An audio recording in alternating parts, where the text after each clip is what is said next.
आपके सामने ये बिहार पीजीटी मैथमेटिक्स का पेपर है। इसमें आपको ये देखना है कि इसका स्टैंडर्ड क्या है। इस पेपर का स्टैंडर्ड समझ सकते हैं कितने लेवल का है। देखिए, ये भी आप देख रहे हैं जीएस के क्वेश्चन, जीके जीएस के क्वेश्चन हैं। मानवाधिकार दिवस प्रतिवर्ष कब मनाया जाता है, और 76 कांस फिल्म महोत्सव 2023 कौन सी भारतीय फिल्म प्रदर्शित की गई थी। देखिए, 2023 का लेटेस्ट करंट अफेयर भी पूछा गया है इसमें। ठीक है, तो इतने स्टैंडर्ड का क्वेश्चन पेपर तैयार करना चाहिए कि जो भी एग्ज़ाम अगर 2023 में हो रहा है तो 2 से 3 महीने पहले की चीज़ें भी तैयार करनी पड़ती हैं करंट अफेयर के लिए, अगर अच्छा करना है तो। इसके बाद आइए मैथमेटिक्स के मेन सब्जेक्ट में देखते हैं कि कैसे क्वेश्चन आए हुए हैं। ठीक है, ये देखिए, यहाँ से ये मैथमेटिक्स का पार्ट है जो पीजीटी के क्वेश्चन पूछे गए हैं। तो a/b power 2x-3 equal b/1 power x-3। तो ये तो बड़े आसान क्वेश्चन है ना। देखिए, लेफ्ट साइड में a/b पावर 2x-3 है, तो राइट साइड में भी a/b करेंगे तो इसका रेसिप्रोकल कर देंगे तो बेस सेम हो जाएगी, पावर को कंपेयर कर लेंगे तो इसको आसानी से कर सकते हैं। ये सब भी बहुत आसान क्वेश्चन। इसके बाद 74 देखिए, 72 देखिए, ये सब टीजीटी के क्वेश्चन हैं तो आसान ही समझ में आ रहे हैं, बहुत सिंपल हैं। देखिए, साइन 3000 डिग्री की वैल्यू पूछी गई है ना, तो इसे 2n पाई के फार्मूले में लिख लेंगे। 2n पाई के फार्मूले लगा करके सॉल्व कर लेंगे। ये देखिए, probability of getting an at least a head through 3 dice unbiased coin. At least तो कम से कम एक, at least getting at least a head, कम से कम एक हेड आने की। तो कम से कम एक हेड है तो ज़्यादा से ज़्यादा 7 टर्म में इसके हेड आ सकते हैं ना। तो एक ऐसा टर्म होगा जिसमें कि हेड नहीं आएगा जब तीनों पे टेल आ जाता है। तो इसका आंसर क्या हो सकता है, 7/8 हो सकता है। ठीक है ना, ये आंसर। कितना सिंपल क्वेश्चन है। ठीक है, ये सब आसान है। इसके बाद आइए देखते हैं, ये देखिए, यदि ए और बी दो घटनाएं हैं तो probability of A union B क्या होता है। ये आंसर बिल्कुल राइट है। ये आंसर देखिए, ये आंसर बिल्कुल करेक्ट है ना। ये देखिए, ये आंसर बिल्कुल सही है, आंसर नंबर बी।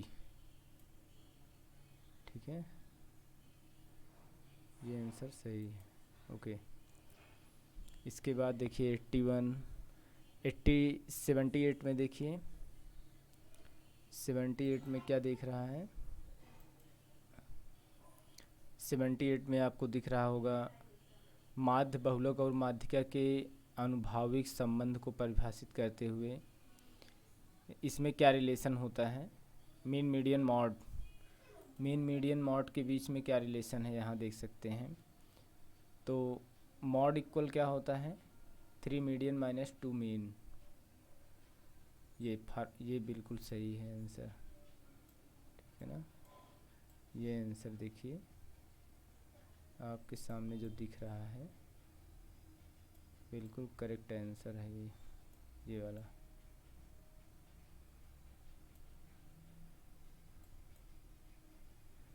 ये आंसर बिल्कुल राइट है।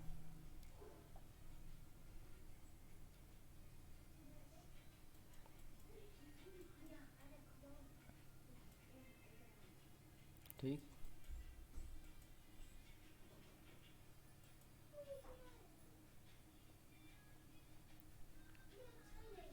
मॉड इक्वल क्या होता है, 3 मीडियन माइनस 2 मीन होता है ना।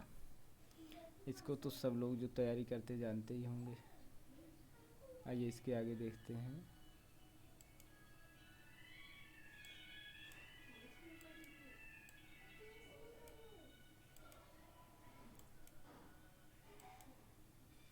देखिए ये क्वेश्चन है।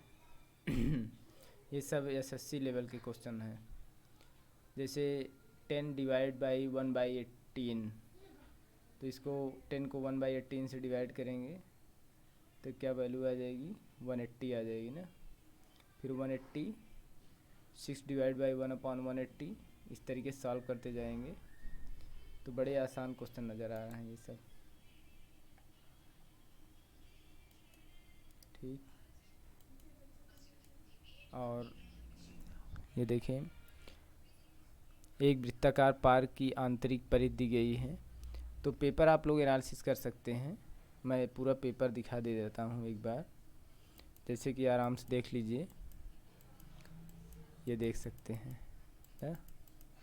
कितने सिंपल पेपर हैं। 12% ब्याज की दर से 3 साल के लिए 25,000 की चक्रवृद्धि ब्याज equal P1 + R/100 power n का फार्मूला लगा दीजिए तुरंत।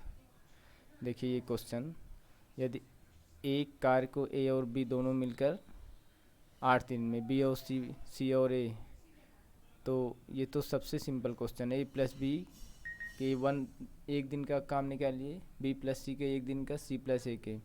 यूनिटरी मेथड लगा के कर सकते हैं, बहुत सिंपल है। ये देखिए, और इसका हिंदी में ही आ रहा है। अच्छा, इंग्लिश टू हिंदी दोनों है। ये देखिए, ax² + bx + c has no real zeros, a + b + c <0। ऐसे क्वेश्चन आए हुए हैं। और ये देख सकते हो 122, 123 कोलिनियर पॉइंट्स हैं, तो कोलिनियरिटी की प्रॉपर्टी लगा सकते हैं यहाँ पे। The sum of the n terms of the series क्या हो जाएगी, term of the n term of the series.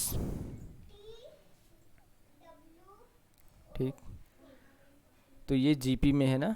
GP के n टर्म का क्या होता है, nth term, sum of the n terms. ये इनफाइनाइट है, इनफाइनाइट के लिए क्या होगा, a/1 - r। ये फार्मूला यहाँ पे यूज़ कर सकते हैं। देखिए, जैसे इसको वैसे करेंगे, यहाँ पे कुछ चीज़ें हमको मिल जाती हैं। ये देखिए, कन्वर्जेंस और डाइवर्जेंस की चीज़ें भी दे देता है ये। इसके लिए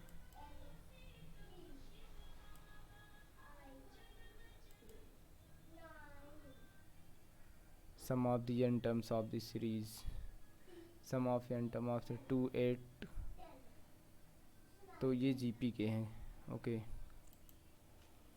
और आगे देखिए 128, 125। पेपर एनालिसिस करिए कि तैयारी किस लेवल की हो सकती है। ये बहुत कठिन नहीं है, जिसकी तैयारी एकदम अच्छी हो गई है बढ़िया से, वो आराम से कर लेगा इसको। बहुत हाई क्वेश्चन नहीं पूछे गए। आईआईटी लेवल और बड़े एग्ज़ाम की तैयारी मत सोचिए कि करके जाएं तभी परीक्षा पास कर पाएंगे। प्रैक्टिस खूब कीजिए और आसान क्वेश्चन पढ़िए। देख रहे हैं कितने आसान क्वेश्चन हैं। तो इसलिए बहुत बड़े बड़े कठिन क्वेश्चन के चक्कर में न पड़िए। बहुत लोग बहुत कठिन क्वेश्चन ही पढ़ाते रहते हैं और बच्चा फेल हो जाएगा। Okay, thank you.